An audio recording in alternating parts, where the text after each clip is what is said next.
Willie Johnston flew back to Britain today, crossing the globe in a half-empty DC-10 all alone. The first part of his journey from Rio to Paris lasted 11 hours. He slept little, half-watched the movie and pecked at his food. When we joined his flight in Paris, he looked tired and very unhappy. I asked him how he felt. Sick! Could you just leave me alone, please? He'd been travelling for 3 days, he said, after being smuggled out of the back entrance of Scotland's training camp. He told me he'd spent those 3 days wondering what he would say when he got home. For the first time, he read his own story in the British newspapers, and he didn't like what he saw. Much of what they say about me is wrong, he said, but he did confirm to me that he had taken 2 pills before the match with Peru. He'd had a cold for a week, he said, and thought they might clear his head.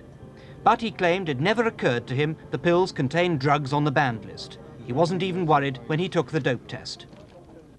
At Heathrow Airport, London, he was met by Ron Atkinson, the manager of his home team, West Bromwich Albion. Mr. Atkinson had told reporters before the arrival, "Believe me, I don't think the lad's done anything very awful. Willie's a good player, a good professional."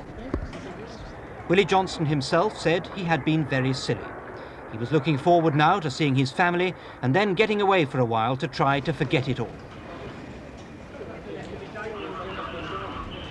A cordon of burly policemen carved a path for him through the massed ranks of the press at Heathrow.